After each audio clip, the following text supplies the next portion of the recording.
Rocky Gerung baca peta politik Surya Paloh usai Johnny G. Plate jadi tersangka korupsi.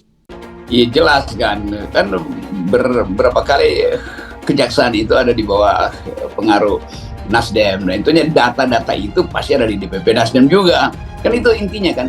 Jadi mengapa kejaksaan itu jadi penting sebagai instrumen politik? Karena di situ orang saling mengintai kelakuan partai lain kan.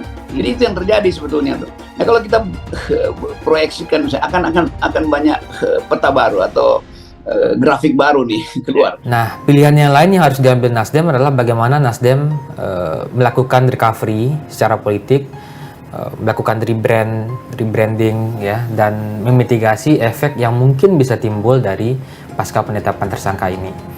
Nah, saya kira di antara pilihan-pilihan yang sulit itu, apakah Nasdem, skenario pertama, Nasdem mungkin bisa akan menarik semua 3 menterinya dari kabinet, artinya Nasdem berada di luar pemerintahan, atau Nasdem bisa menempuh skenario kedua, itu tetap berada di kabinet, tetapi dapat legowo kalau misalnya posisi Kominfo tidak diberikan lagi kepada Nasdem. Okay.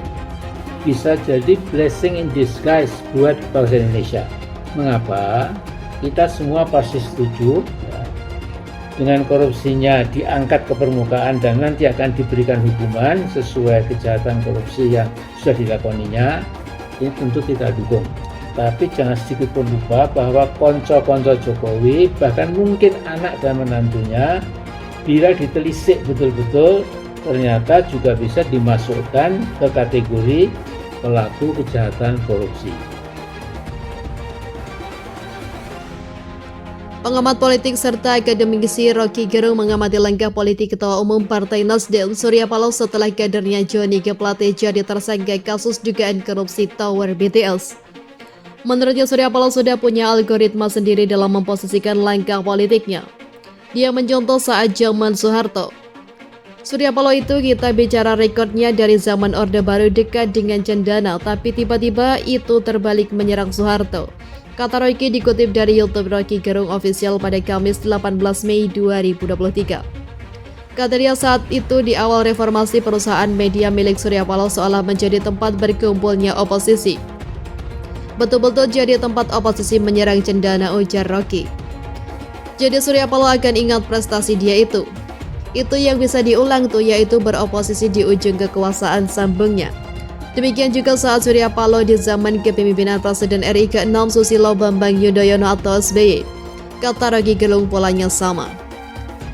Kan Surya Paloh pada zaman SBY juga begitu kan, terlihat oposisi padahal Surya Paloh itu teman baiknya SBY. Jadi ada semacam algoritma politiknya Surya Paloh, yaitu oke di ujung-ujung kekuasaan mending balelo. Kira-kira begitu kelakar Rocky Gerung.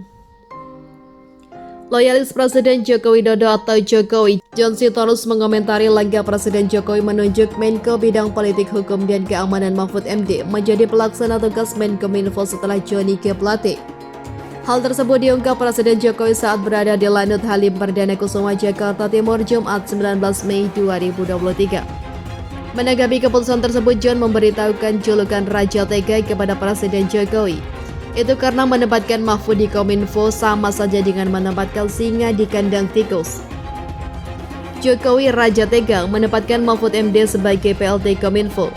Itu sama saja menempatkan singa di kandang tikus, ujar John dikutip Winewswarti dari akun Twitter pribadinya pada Jumat 19 Mei 2023. Menurut John, Partai Nasdem akan sibuk menghadapi temuan baru Mahfud MD ke Kominfo karena putusan Presiden Jokowi tersebut. Selain itu, kemungkinan besar Mahfud akan membahas persoalan korupsi BTS 8 triliun yang melibatkan Plate ini akan dibahas di Dewan Perwakilan Rakyat. Partai Nasdem akan sibuk menghadapi temuan baru Mahfud MD, bahkan korupsi 8 triliun ini akan dibahas di rapat Komisi DPR. Tentu ada fraksi Nasdemnya, ujar John. Untuk diketahui, Plate terlibat dalam dugaan korupsi penyediaan menara bus transceiver stasiun 4G dan infrastruktur pendukung 1, 2, 3, dan 4 bakti Kementerian Kominfo pada tahun 2020 hingga 2022. Plate akan ditahan di Rutan Salim Cabang Kejagung untuk 20 hari ke depan. Sebelum ada Plate, sudah ada 5 orang yang ditetapkan sebagai tersangka kasus tersebut. Para tersangka dijerat pasal 2 ayat 1 dan pasal 3 Janko pasal 18 Undang-Undang RI nomor 20 tahun 2001 tentang perubahan atas Undang-Undang RI Nomor 31 Tahun 1998 tentang pemberantasan tindak pidana korupsi Janke pasal 55 ayat 1 ke 1 KUHP.